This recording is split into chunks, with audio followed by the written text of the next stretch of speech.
Hello, everybody. This is Don Smith, your host of the Sherlock Conversations. And it has been made abundantly clear that we at the Conversations love Doctor Who. I have said time and time again, it has been Doctor Who that got me into the Sherlock Holmes and to doing a podcast about all things Sherlock related, Arthur Conan Doyle, and anything in and around surrounding that world. And I've had the chance to make some wonderful, wonderful friends. And one of them is on the line with me right now. We spoke a couple of months ago about when it was announced that Moffat was leaving, and they officially named Chris Chibnall the new showrunner, which I believe he takes over. When is that? 2025 or something like that? Something like that. Yeah. um, and now I had a reaction to something that has been popping up around Facebook all the time. And I called my old buddy Luke Benjamin Kuhn's author of his most recent book is The Scarlet Thread of Murder, a Correct. Sherlock Holmes tale. And also, of course, his previous book has been Sherlock Holmes. Is it Meets or Versus Frankenstein? The horror of Okay. Frankenstein. Sherlock Holmes and the Horror of Frankenstein. And of course, also massive, massive, massive shout outs to our buddy Derek Bellinger, as we also recently contributed to his anthology Beyond Watson. It's stories of Sherlock Holmes told that are told not from Watson's point of view, but from other people's points of view.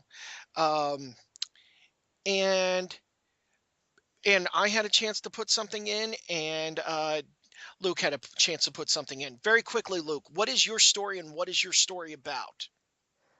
Yeah. So my story is it's been such a long time ago since I wrote that thing that I gotta kind of drudge back through my memories to recall it all. Because I've written so much since then. It follows Kitty Hunter. And she's married and stuff like that. And she basically just after her one-off adventure with Sherlock Holmes, just kind of goes into domestic bliss and doesn't think anything else is going to happen to her that's interesting. She becomes the wife of a local minister in the southeast London area, but there is an issue that comes up in her parish, and she runs into Sherlock Holmes, and the both of them together solve this mystery. And it's told from obviously her perspective, but it's told from her diary basically. Great. Um, Oh, that is uh, that's cool. and done like that. What about yours? Mine is called the Curse of Caerganum, and the Mm, story is basically Sherlock is invited out to this small town, the small village called Caerganum, where a guy running around in a red mask is basically beating up residents. mm, So it's up to Sherlock to figure out what's happening, and it's being told from the perspective of a newspaper reporter from New Jersey circa 1880s, 1890s, whatever it was. And he basically goes to Sherlock to interview him, to do a feature piece for the newspaper back in New Jersey, and he ends up getting swept up in with this mystery as well. So it's all about that. So it was a wonderful tale, and a big thank you to Derek yeah. Bellinger for Hmm. allowing us to be a part of that. And our book that you can find is Beyond Watson, and it's at bellingerbooks.com, BELANGER books.com. Real quick, as we continue on with the patting on the backs of one author to another, tell us real quick about the Scarlet Thread of Murder. Right, yeah, Scarlet Thread of Murder. That came out. When did that come out? October, I think, of last year. So it's almost a year old. Okay. Um, and I loved it. It was a great story to tell. It consists of two novellas, and I did chuck in an extra little third story that was included in the MX anthology, just because I thought that'd be fun in case people don't actually read the anthologies, although I know a lot of people are. I wanted to have people to be able to read all my stories. So yeah, Scarlet Thread of Murder is a unique story in which it doesn't really follow the typical pattern of Conan Doyle, though it is a pastiche still. It is a quite intricate three-part, or so I say three perspective story, where one thread is told from Watson and Holmes' perspective. Another thread is told from Martin Hewitt and Brett. And Martin Hewitt, if anyone doesn't know, was a fictional detective who kind of dominated the Strand a little bit after Conan Doyle killed off Sherlock Holmes. But he's not been that particular detective hasn't kind of gone down as a literary Mm, classic, even though the stories are quite fun. And then the third thread was told from a real life detective inspector from Whitechapel named Edmund Reed. Who, if people know anything about kind of what's going on, they might have seen a particular version of that character or that person on BBC stroke Amazon's Ripper Street. Um, it is a much it's a very dark tale. I can't deny that. It's very very dark, very seedy, and very gruesome, but kind of that wonderful Victorian kind of crime thriller, which I quite right, enjoy. right. I don't think little kids should read it, but kind of teen and above is fine. But I thoroughly enjoyed it, and it was a good story to tell. And then the second story is called A Scandal in America, and I decided to take on an Irene Adler story. I'm very aware that lots of people have done this. I'm very aware that a lot of people haven't done it very well. I'm not saying that I did, but I think I did.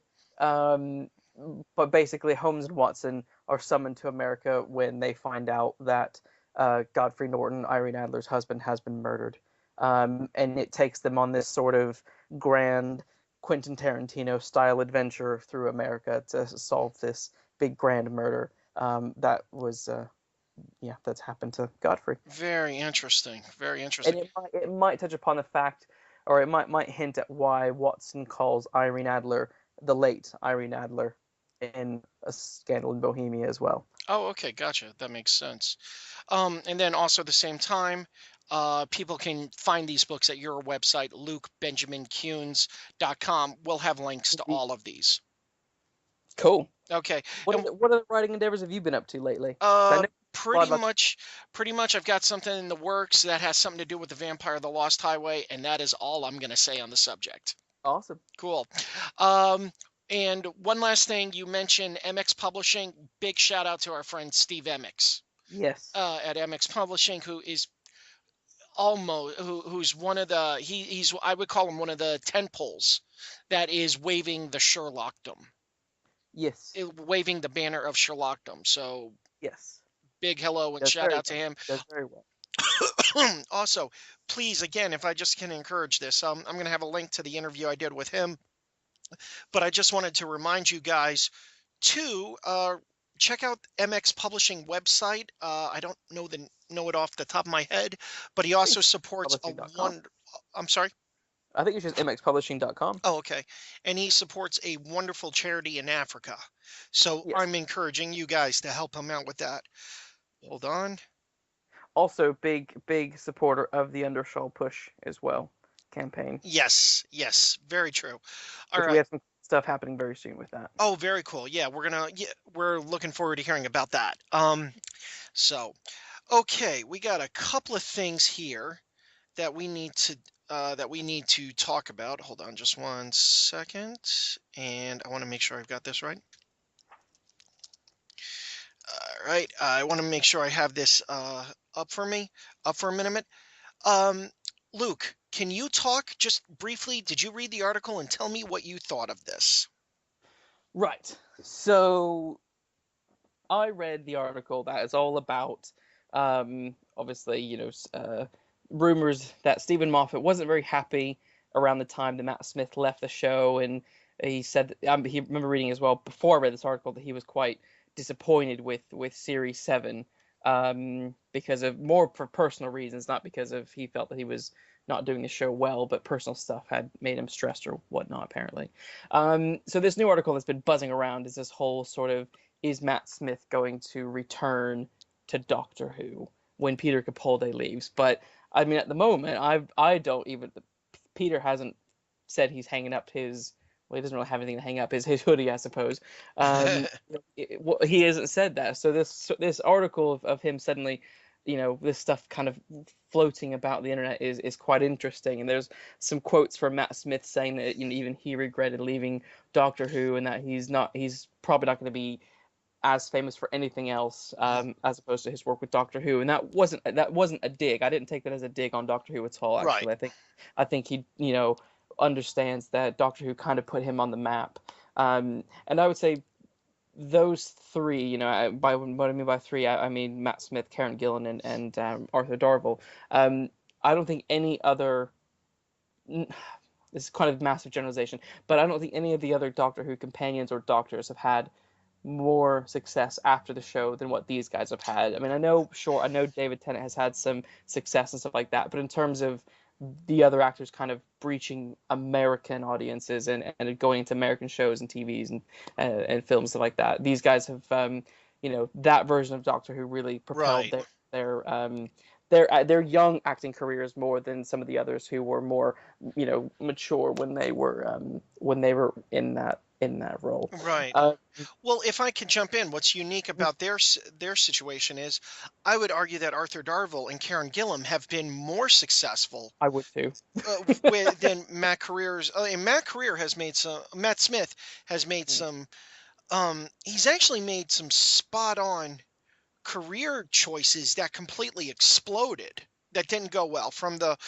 He was a villain in the first movie Ryan Gosling directed, Yep. and he was also in that Terminator Genesis movie. Yeah. So from that perspective, those made absolute sense for him to be in it. Sad thing is, he was recently in Pride and Prejudice and Zombies, but the downside with that is the whole zombie fad is kind of waning out, and he wasn't one of the stars. He was kind of one of the Yeah. background guys, and I don't think Matt Smith has hit his Hollywood stride yet.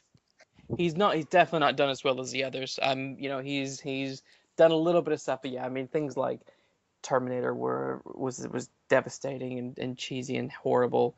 And doing Pride and Prejudice and Zombies, he should have known better. He should have known better. I think the Ryan Gosling thing was kind of a disappointment, because I mean I don't know if that film did that even like properly I release. don't I know. I think it might have been straight to video. I think that really happened.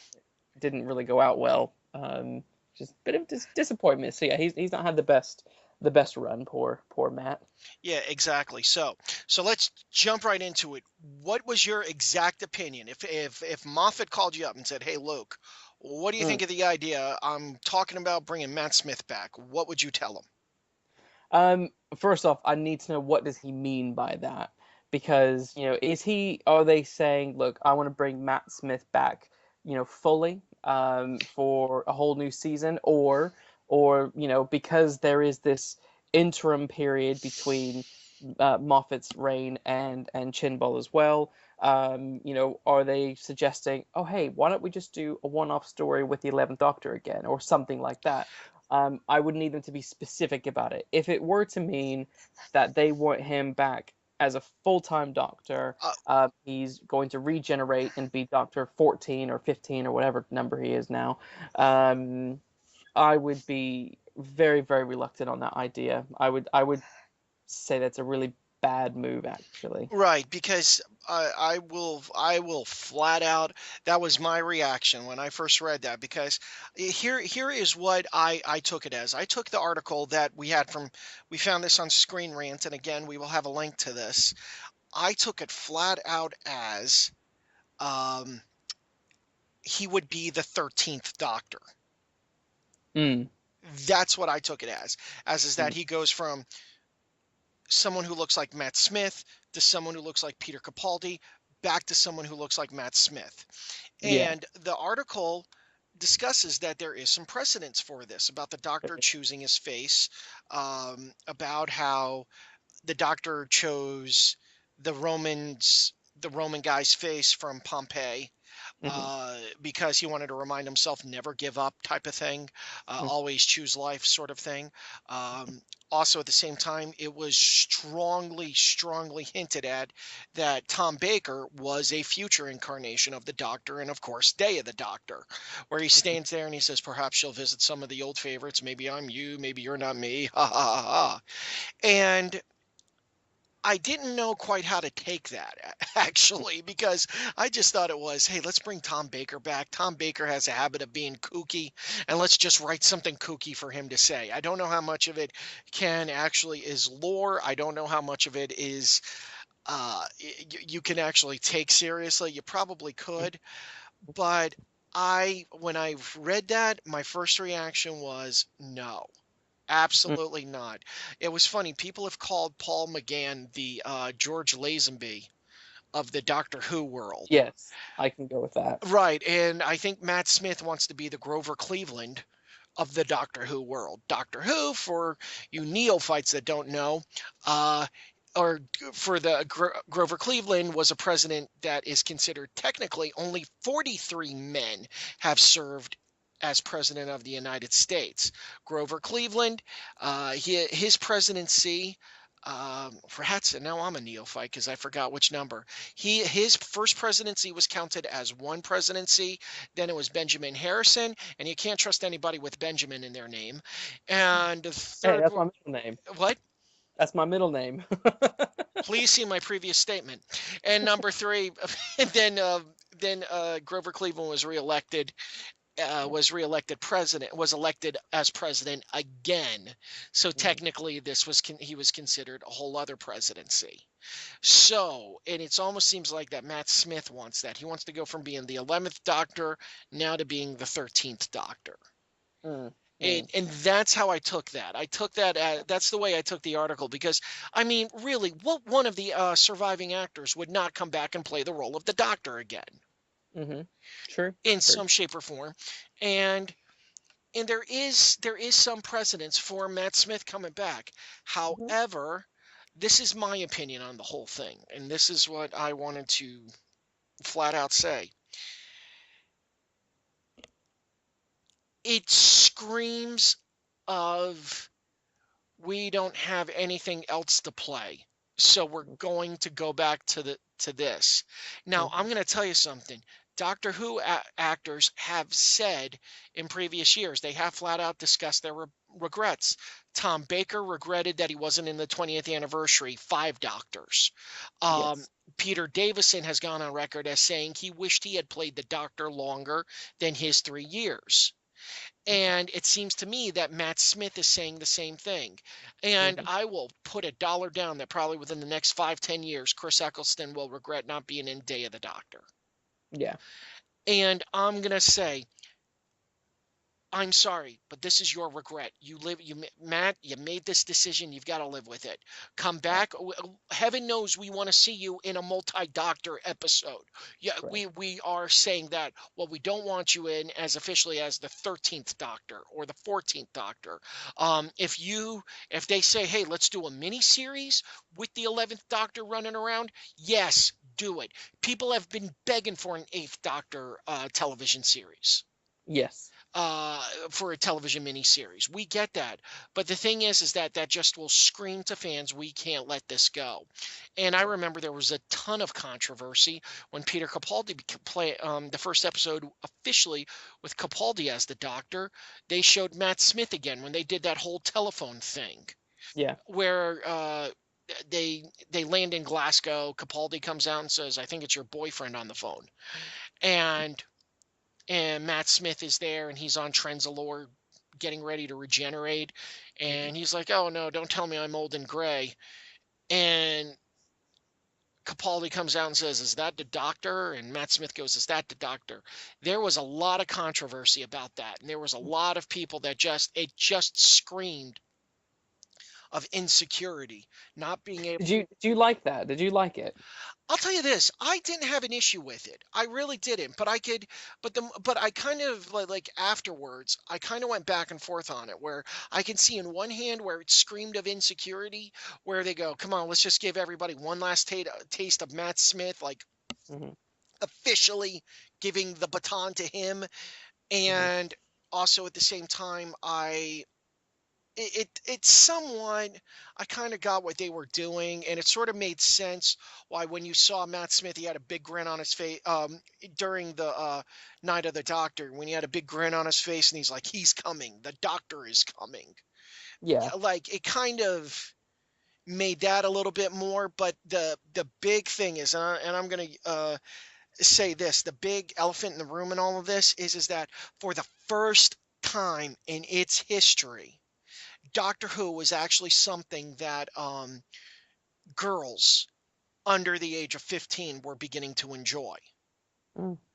And like the Doctor was fast becoming, David Tennant's Doctor and Matt Smith's Doctor were becoming a in sync boy band, teen heartbeat, Yeah. whatever, tiger beat type of thing. I mean, it's funny, I actually I've been working at a summer camp as working as a camp counselor at a theater camp, and I have talked with at least two or three 14-year-old girls that love Doctor Who and Mm. almost know as much about it as I do, and Mm. it was really really amazing. Not so much on the Pertwee Baker Davison stuff, Mhm. but they knew who Matt Smith and David Tennant were. And Yeah. that was almost kind of what I got the feeling that Stephen Moffat had originally done with Capaldi was. He was trying to pull Matt Smith and David Tennant's teeny bopper fangirl doctor. Mhm. He was trying to pull it away from that and turn him Yeah. into like, look, the doctor is bigger than just being this.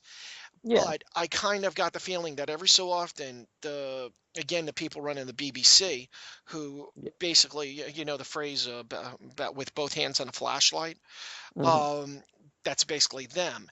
I never got the feeling that they understood what in the world that they had with that. And then when they finally have a property that young girls are really beginning to adore and love, then I think they ran with that and said, hey, you know what? Let's turn them into Boyzone or goodness, what other popular boy bands are there? I never listened to the garbage. So, I mean, whatever, like Spice Boys, I don't know. So Luke, I don't listen either, so I don't know. y- so what do you think in all of this? Um. Well, just to go back a couple of steps, I think I like the idea. I like the idea of the revisiting of the faces, and I think I kind of feel like Moffat really missed a trick with Peter Capaldi's face thing because if you remember in Peter Davidson's tenure of as a Doctor, there's an episode in there with Colin Baker, and Colin Baker is a soldier in one of those episodes. Now, then he takes over the mantle of Doctor, and despite looking like a mother trucking clown, he's actually a very dark, very kind of angry, soldier like Doctor. Yes. And I really wish that they would have used some further flashbacks for him to realize, oh my gosh, I've actually done this before and I've not realized it. Because people were so angry about Peter Capaldi taking over the role because, oh, he's been in it before, he's been in Torchwood, he's been in Doctor Who, and stuff. But it's like, well, hang on, it's okay, it can happen. And you can actually find a fun way of explaining the reason behind it. Hmm. Because then you could obviously say once Colin Baker's time was up, he kind of went into that Sylvester McCoy, which is with that more kind of shredding of that kind of soldier stuff and more witty and fun and stuff like that a little bit. I do. Patrick Troughton was also in Doctor Who as well. I think with William Hartnell. I think he had a brief appearance in it as well, and then came back as the Doctor. So I might be wrong on that, but I think he did. But there's precedence for them to have done something bigger than that little reveal that they did for Capaldi's face thing. Um, Right. they could have done something a lot more interesting with that.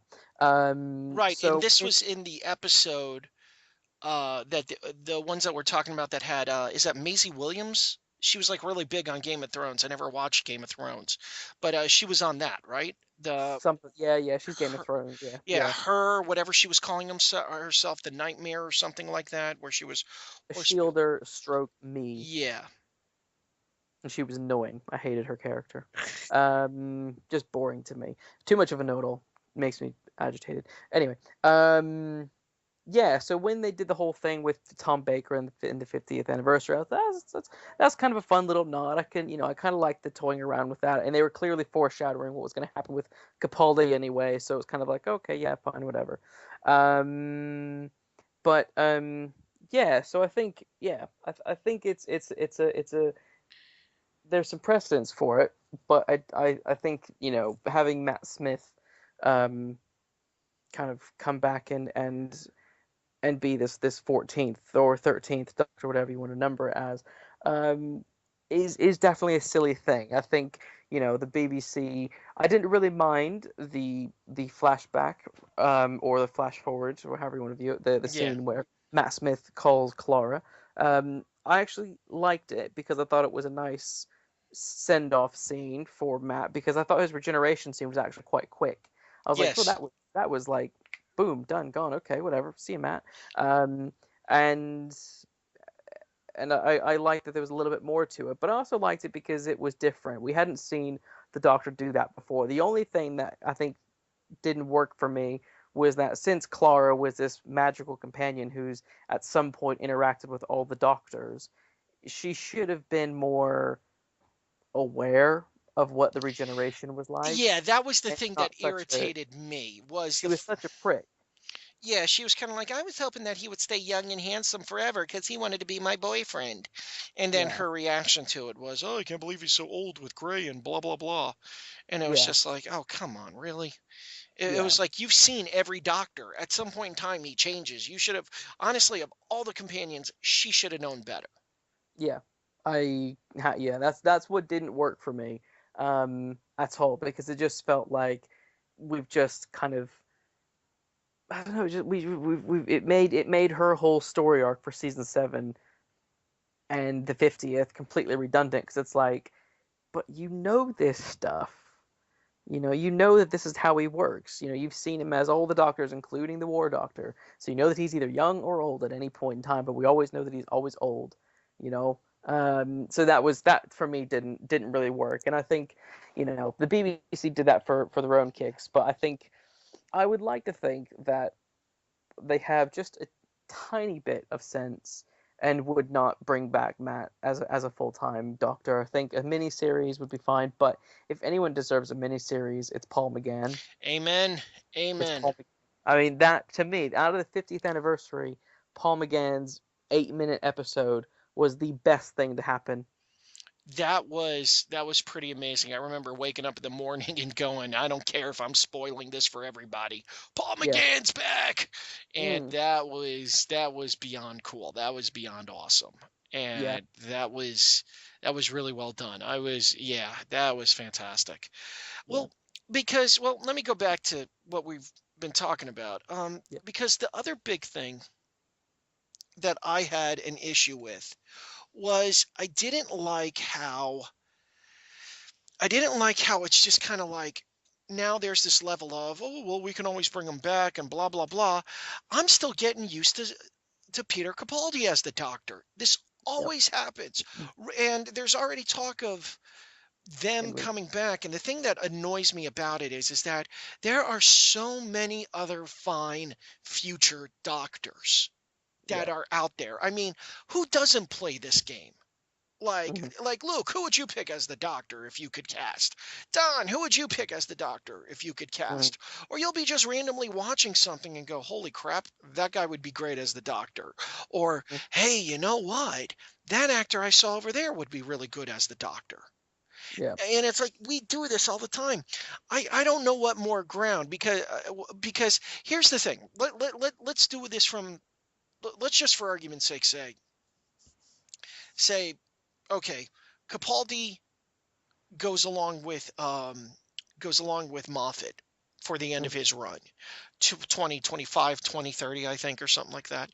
And Capaldi's done. Capaldi gives up playing the doctor at 85. And um, and then they bring Matt Smith back.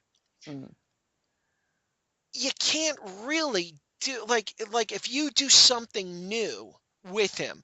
You know how like Matt was like all like, "Oh, you know what? I'd be an excellent doc." Like he's like, "Oh yeah, I've always wanted a job. I'd be excellent at it. You know what? Get me a desk and get me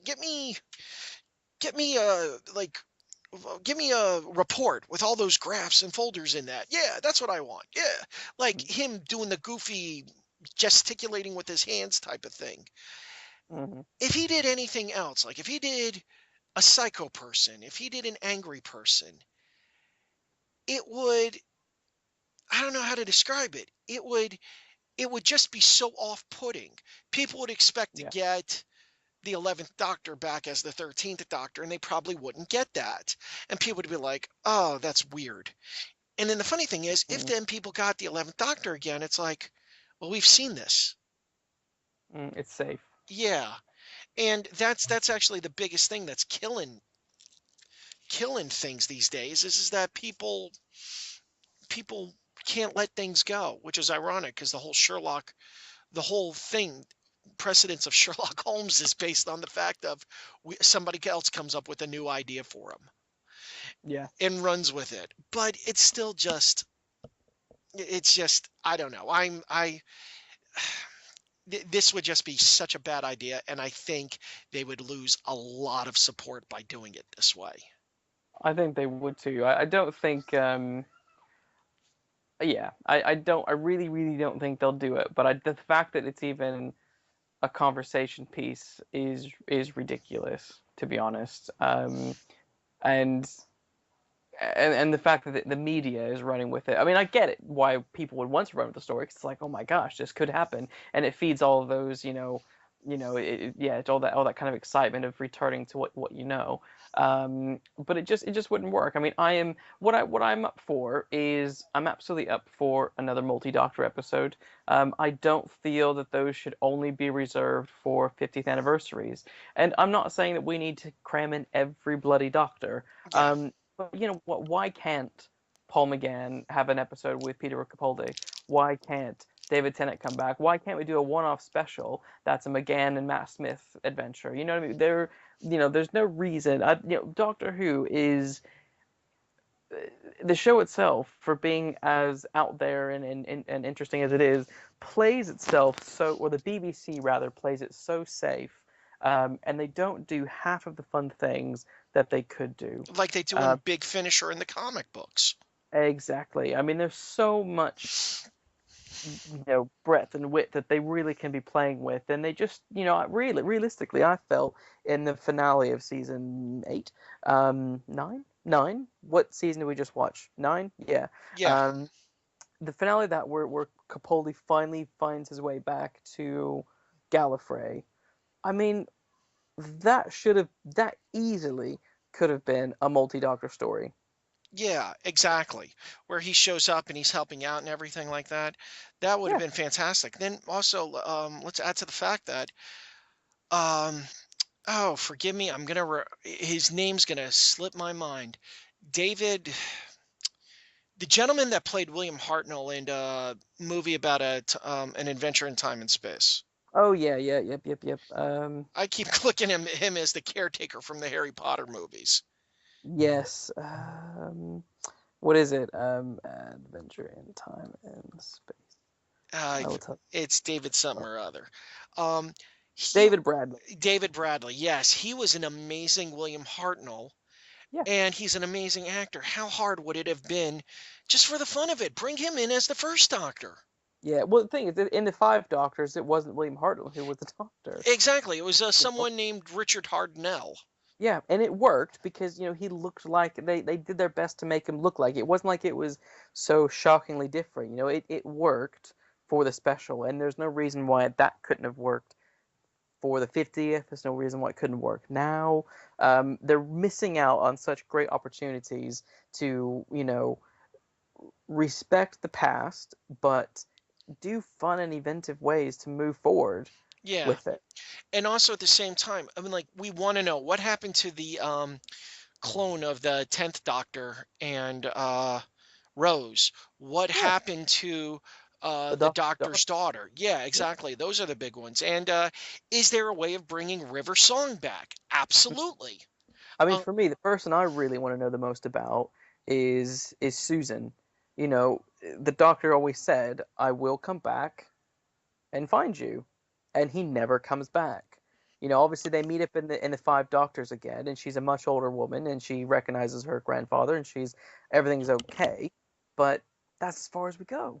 You right. know, and Peter Capaldi has mentioned several times in interviews that he would love to see where Susan is, and the Big Finish did a wonderful crossover, well not crossover, but they did a wonderful version of the Eighth Doctor finding Susan and having a conversation, and she's actually has a child, and so you're kind of like, oh, the child have time lord, and da da da da da. You know, so there's Hmm. some interesting stuff that the Big Finish have done and been ballsy enough to attempt. It would just be good to see that on screen. Like, you know, I really think of all the doctors, she needs to meet Peter Capaldi because he's so similar to William Hartnell that it would just be like she would get it. Yeah, exactly. Um, Yeah. and yeah, the show, yeah, it's you know, I want to see the show progress, and sadly, having Matt, having Matt Smith come back and as a dog, it doesn't seem, it wouldn't do that, and there's other people from the past that they could pull forward to progress the show as opposed to, again, just play it safe, I think. Yeah, exactly. And that's what it boils down to is that there's just such a fear of playing that nowadays all media is playing it safe. And Mm, sadly, the BBC is just, it has a history of not um, treating treating Doctor Who especially with much respect and not understanding what it's done. I mean, I've said time and time again, why not hire a couple of those marketing guys from Lucas and you know what? Put that in there and that would take care of pretty much nobody in England would ever pay taxes for the next 50 years with the amount of Doctor Who merchandise that would have come out yeah, because of these marketing people. I mean, you went like you basically say to the marketing people, you know what, you write your own paycheck. Uh, yeah, that's it. We're not gonna write your own paycheck. I'm yeah, not gonna do anything like we're not going to give you a paycheck. We'll give you an apartment, a place to live, or excuse me, we'll give you a flat and a place to live and something to eat and let you drive around. But you know what? No, yeah, it's like make your own way because they would. You get a good marketing person in there. BBC gets out of its way, but the BBC, like I said, both hands on a flashlight.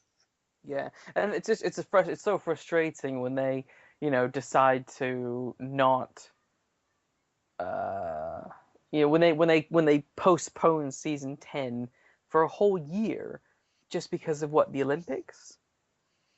Is You know that what that's that is? Yeah, that's what the BBC came out and said a big statement about, there's going to be a lot of stuff going on. It's going to be a really busy year.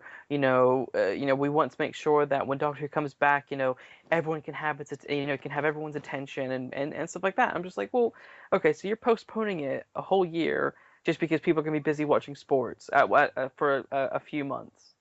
Well, let me amend what I said. Both hands and a spotlight. I mean, or let Yeah. me say it further. Both hands and the bat signal. Yeah, it's shocking how, yes, we get the Christmas special, but we don't even get introduced to Bill, the new companion. So for the life of me, why do they do that big introduction already if we're not going to get her in the Christmas special? It doesn't make any sense.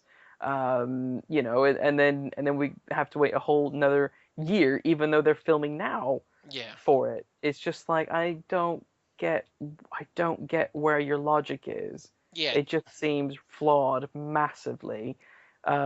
Because I mean, Capaldi, you know, it, I understand if he leaves after the next season because that's 3 seasons, but over what, 4 years? yeah, exactly. So you kind of think, in that time period, you should have had 4 full seasons, not 3-ish. It just doesn't. I don't. Yeah, there's some, they started to kind of rock the boat back in season 6 when they split the season up into Yeah, two halves, and then they did the very awkward, split with season 7 as well, that led up to the 50th, and thankfully they kept it as one long go with Capaldi's run because they saw how terrible that the show was received during that period. Yeah, Um, exactly. Exactly. So, yeah, yeah, it's the that's the show thing. takes the wrong kind of risks. That's the problem. They take the wrong kind of risks. Yeah, well, to be honest with you, I will flat out say I don't think they care about the fans. Uh, Mm, I, I, to the extent, I mean, like they know it's a moneymaker, but I'm mm, telling you, if anything happens to that show, Doctor Who will come up in other places. Much the same way, yeah, like it's a little bit different in the 1990s when yeah. it's a little bit different in the 1990s when we didn't have anything. All we had were the novels and the big finish. But now, in this day and age, with fan films, you will see fan films. You will see writers. You will see now that oh goodness, since we are now in a post 50 Shades of Grey, you will Mm, see fan fiction becoming mainstream. hmm I mean, it will. There will be a shift, and it will be on the BBC's head. That's all I'm going to say. Yeah, no, it's true. I mean to take things to a Sherlock level. I mean, everyone saw how big and massive the reception was from series two, just from series two alone, and that easily came out about a year after series one, which was doable. Um, but the reception that got, the BBC should have thought, you know what, we got a money making machine right here, guys. We need to bust out more than one season, At a every time, two yeah. every 2 years. Whether that means, okay, pump it up to 4 episodes a season or something. And then when I saw the reception from series three, which even though series three was by far the weakest series, it had the biggest turnout, the biggest numbers. Yeah. Uh, and the Christmas special again followed up with massive reception, and it's to the point now to where, what, you've lost the ability to have control over that show and over those actors, because now they've been noticed by other people. They're off in Hollywood making Marvel films, Disney films, Star Wars films, this and that and the other. And now you have to abide by their schedule, which means we barely get a season we don't get one once a year. It's every 2 years now, Yeah, basically. exactly. And frankly, this stabs the fans right in the chest and pushes them off a Mm, bridge. mm, That's honestly what it does. God, I hated yeah. that movie. Sorry. Ruined my childhood. Anyway. Yes. That's Ghostbusters. Yeah, exactly. I'll tell you, that's one of the reasons why I have completely walked away from Star Wars is because of Yeah. that. And I have basically said I am only into Star Trek and Doctor Who and Sherlock. I am no longer. I give a crap about the Force. Yeah. Is my take on it now. So I know there's a lot of Star Wars fans, more so. I mean, I worked as a school teacher this year, and I saw more BB-8 T-shirts than I know what to do with. Oh gosh. Oh, So BB-8. so anyway, so I guess the moral of the story and the moral of this podcast and the moral of this discussion is this: BBC America, uh, Matt Smith, we love you, we really do. No, actually, but please don't do this. You can make better choices. Trust me on this, Matt. I know you can. I know you just kind of hit a couple of rough patches there, but that's Mm, okay. He will. I guarantee you, he will be one of the doctors that actually one of the doctors that would mm, do really good. mm. So, anyway, you know what? Let's very briefly get into a discussion about something else. Sure. Okay. Could you see John Hurt circa Alien? Okay. Could you have seen him as the doctor? No. I think casting John Hurt as the War Doctor was a huge mistake. And it fell flat for me and didn't work and doesn't work at all. Um, I love John Hurt. I think he's a great actor. Um, but he is just in no way the Doctor, even a War Doctor. I just, it doesn't work for me one bit. I know it's probably not what you're expecting to hear. I Um, have to admit, but I was not expecting to hear that. it just, there's a bit in the Day of the Doctor when they're doing their kind of their mind link thing, and David Tennant's bouncing off the walls because the idea is so good. Matt Smith is twisting his bow tie because he's so happy, and John Hurt's like, "Oh, that's brilliant," and I'm like, "You just no, it doesn't work," and he just doesn't, even on a grumpy old man level, look at Hartnell. Even he was quippy and quirky and funny. And John Hurt was just no, it really truly didn't work for me. One bit. I think Eccleston, as much I don't really like him too much either, but he was kind of I envision him as kind of going through the time war. I felt like, yeah, you're kind of you're a rough northerner, so sure, you probably went went through the time war. I get it. Um, but I just, nah, John, poor John. It felt like that was more of he's a big name in science fiction because of Alien, so let's see what we can get and who we can get, and great, we can get him because he's old as dirt and isn't doing a whole lot right now, so let's throw him in there. Right, Um, right, right. and so yeah, for me, nah, I think nah. That's interesting because I got to be honest with you. Now I like John Hurt. I thought he was because I've seen John Hurt play some really, really crazy characters. He was in this absolutely underrated movie called From the Hip with Judd Nelson Mm, back in the 1980s, where Judd Nelson was his lawyer, mm, and John Hurt uh, may or may not have murdered a woman, mhm, and it was up to Judd Nelson to get him off. And he went psycho, and he was yeah, so good in it. And he's also played villains. He mm, was great in V for Vendetta, like what we were talking about before we turned on the yeah, mics. yeah, He yep, was great in that, and I enjoyed him. I enjoyed him for what he was. I mean, because like what you have to assume is from the time that Paul McGann drank the elixir to turn into the war doctor, you would have to assume that he saw all of those, like was it the Scaro degradations, the mhm, all of those like all those weird things that Matt Smith or that David Tennant talked about seeing. He's like, you were there, you mm, were at the fall of Arcadia, yeah, and da da da da da, and I saw you there, and he does all of that like it's just I have a very hard time picturing like I actually I would need to see John Hurt circa 1980 dressed mm, as a doctor-esque type of person in one of those mm, things where I want to see the moment where he finally just loses faith, where he just mhm, loses because the thing is that now all the pictures that they show whenever they discuss the war doctor, it's what you saw in the day of the doctor, and I want to see where did he burn out. I want to mhm, see that. And it's one thing to read it in a book because I could just put, and the doctor showed up and looked at the villain and said, "Oh my goodness, what is going on here? You mm, truly do not believe that that having such a huge weapon shows any sign of masculinity, do you? I mean, you don't know which doctor I'm talking about." mhm, And I would love to have seen what that would be like. I mean, mhm, you almost will have to go back and recast another actor. mhm. If they were to I do something like that, they would almost have to go back and recast another. Yeah. Um, I mean, again, I think another trick that they really, really, really, really missed is there was no reason if Eccleston didn't want to do it, get bloody Paul McGann to do it, because he would have been absolutely fine as the Doctor to have gone through the Time War and then to regenerate into Eccleston.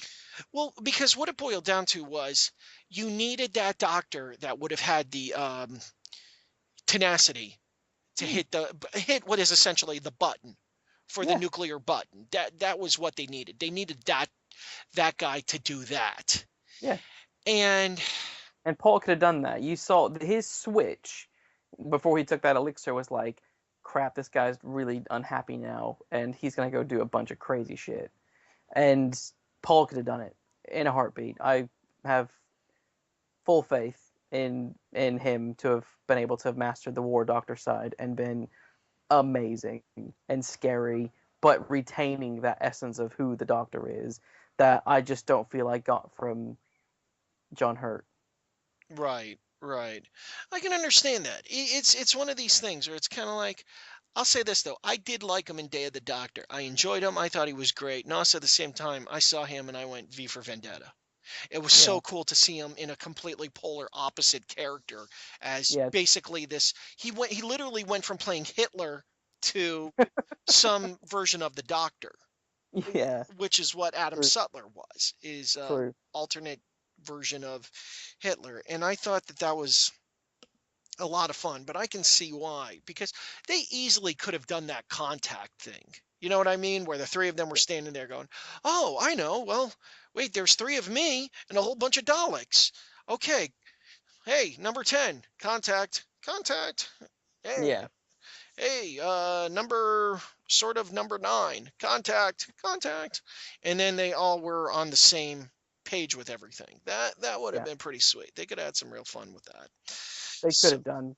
It's a shame that they didn't. I think as well. I also didn't feel that John, and this isn't him. This is Moffat in the writing. Is there was too many times that John just didn't seem to. The 10th and the 11th Doctor were saying and doing things that were blatant nods to the past, and John was like, "Timey wimey, what are you talking about?" yeah. And it's like, but John, or War Doctor, that was Peter Davidson. So you should know this. Like, why are you complaining about David Tennant wearing Converse when Peter Davidson basically did the exact same thing? Like, you've all worn bow ties. Why is it weird that Matt Smith is wearing a bow tie? Like,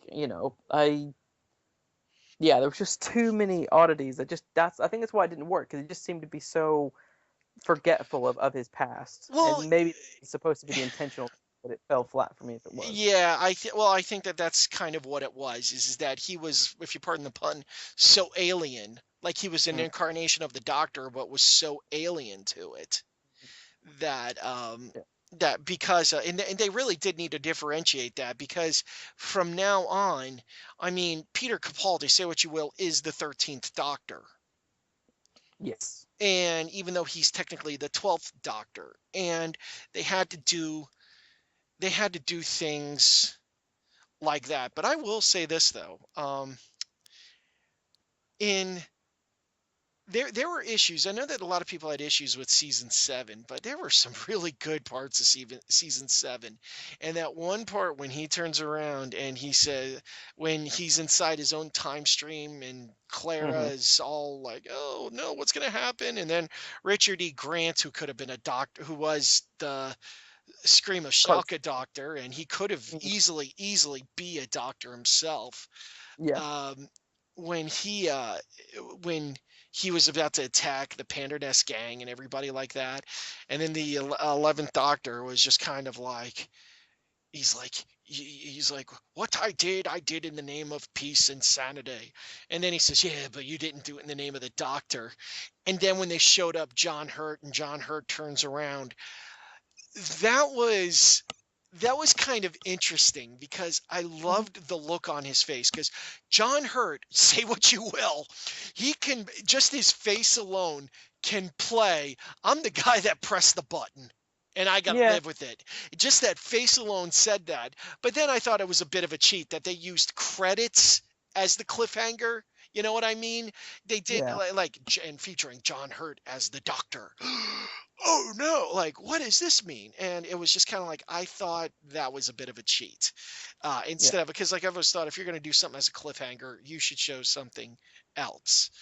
But I would ultimately, what it boils down to is, again, BBC, give us another mini series.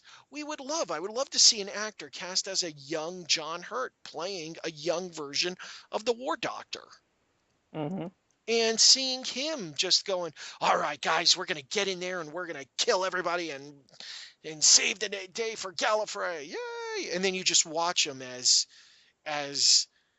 the you watch him as the Timothy Dalton Rassilon comes in and starts coming up with, "Hey guys, you know what? What if we destroy the universe and put everybody in another universe?" Say what? yes, That was when he's like, "Okay, I'm getting me the moment and blowing this thing to bits." So yep, it's that's kind of where he had that look to. So I completely understand that. So, Yeah. No, stuff like that would be cool. I think what I would like now though, because it's been done, and that well, obviously the Big Finish are doing loads and loads of War Doctor stories now. They've done one set. I think they're about to release another set. Um, I think for me, I am now time warred out. Um, I don't think I want to go back to the Time War. I happily see some other stuff. Like I said, I happily see a Paul McGann series. Mm. You know, a 6 part epic fun adventure of sorts. You know, whatever. Or I think something like that would I'm down for. But I would love to now move away from the Time War, and I would like some clarity. I would like to know so okay, so Gallifrey, you're just at the end of the universe. Does that mean that's where you're always going to be now? You're there, and that's where the Doctor's trapped you, and can you now interact with the rest of time and space? What's the next thing? Because I would love to see some more Gallifreyan stories. I mean, the original Doctor Who had loads of them. He was always Yeah. getting into nicks with Time Lords, and it was always fun to see him just constantly go against them, and yeah, I would like to see a bit of a return to that kind of style. I would too. I think that would be a lot of fun. It was just we get a chance to see just straightforward, fun, more science fictiony type of stuff. And I hope also at the same Mm, time that there's more that we don't have a lot of what's the phrase I'm looking for? That there isn't a lot of like companion heavy stuff because that's the one big thing that's my yep. problem been recently with the Moffat years is that it's gotten way too companion heavy where it's Yeah. sort of like, ooh, what are we going to do with Amy Pond, and then after Amy Pond it's Clara, and it's kind of like they become the anchors of the show. And the thing Hmm. is, the show's called Doctor Who. It's not called The Adventures of Clara. It's not called The Adventures of uh, th- um, the Amelia Pond tales. It's called Hmm. Doctor Who, and that's what I want to see. And that's Yeah. why I hope they do a little bit different with that. And that's my one big beef with it. I wish, Yeah, no, I agree. I mean, I mean that last Christmas, just desperately should have been Clara's last season. That episode where she's an old woman and they rehark that scene between her and Matt Smith with the Christmas cracker and all that kind of stuff was such a nice send off, and now her final send off was rubbish. It was yeah, like, oh, she's a moment away from death, and so she's gonna go run away in a TARDIS diner. Okay, whatever. Um, it would have been the show. Capaldi needed a new companion. Clara just went on for too long. she Uh, really did. She really did. In that one season, I've said it with Danny Pink, just really, the Danny Pink yeah, relationship just sucked so much life out of. I know, I know. Oh, I don't know what they were thinking with that. That was some serious Bourville. I didn't want to, that episode when they're on a date and the date keeps going wrong and she keeps going back in time to fix it. I just couldn't handle it. I thought, no, this isn't what Doctor Who's about. It's yeah. not about using your time machine to go correct the mistakes of your on your date. It's to, go, I don't know, go fight some rubber aliens. Come on. Yeah, exactly, exactly. So, yeah, unbelievable. But I would just last thing to say about the Matt Smith stuff is as much as I don't really want to see him come back, I would very much welcome, oddly enough, a return from the pawns. Um, because those are the only companions that I think Moffat did really well, um, in terms of having a really good platonic relationship between 3 different companions and the Doctor. Um, I would very much like to see the Pawns come back and run into the Doctor in the 1930s somewhere. I think that could be. I would be more accepting of that than I would be of a Matt Smith return too soon. That's interesting. That is really interesting because I can understand that. And also at the same time, it would just be fun to see the Doctor encounter like I would love to see the difference between like an Amy and a like Amy and Rose meet. I would love Yeah. to see Rose interact with Capaldi.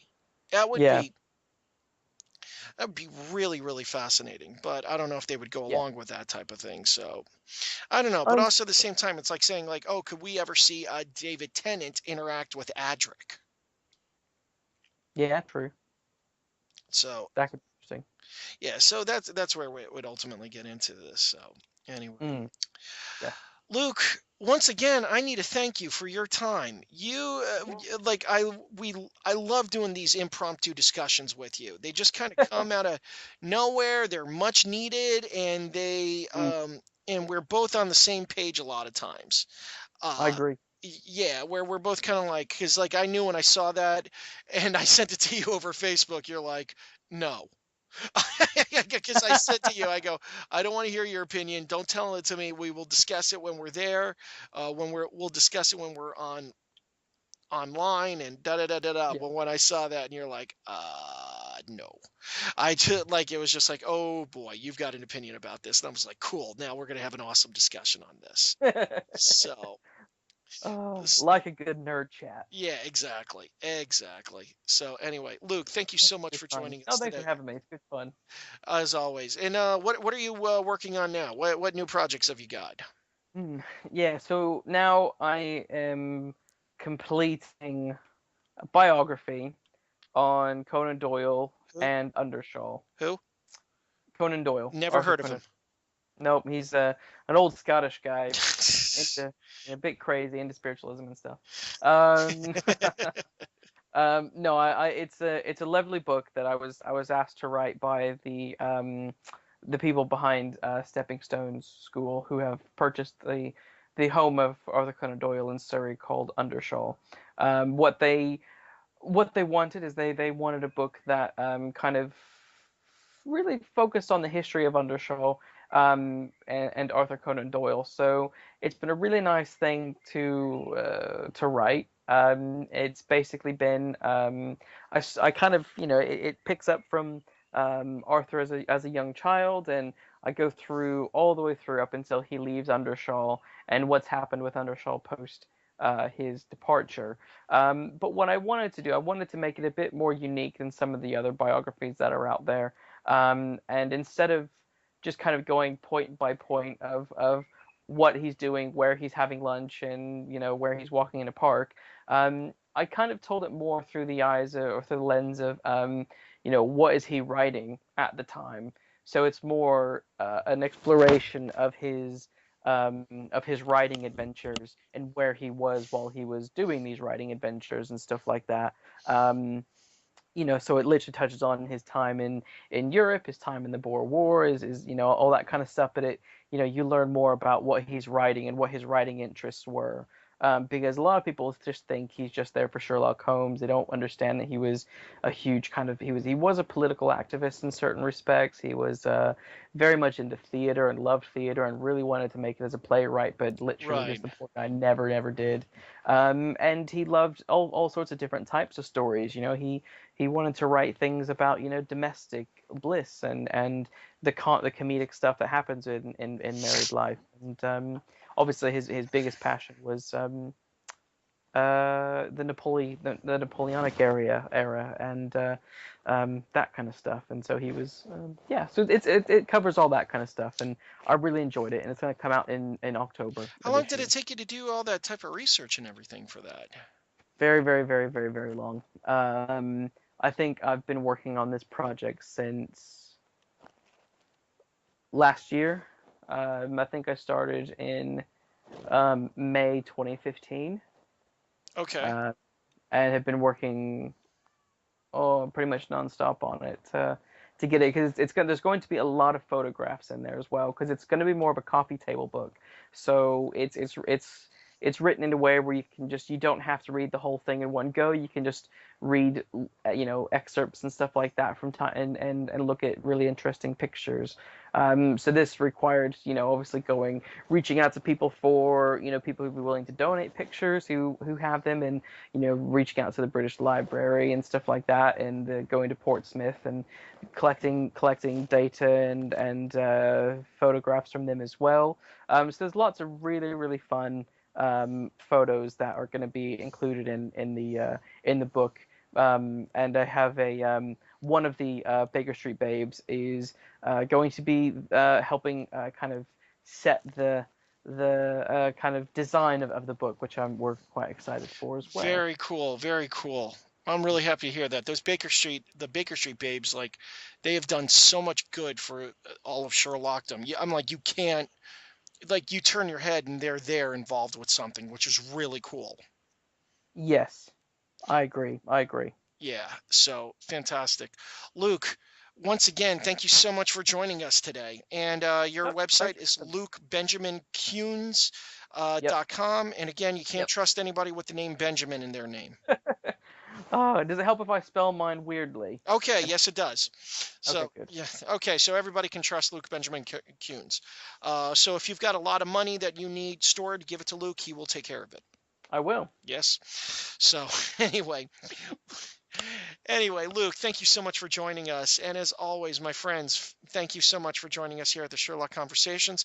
I am Don Smith, your host, and thank you again.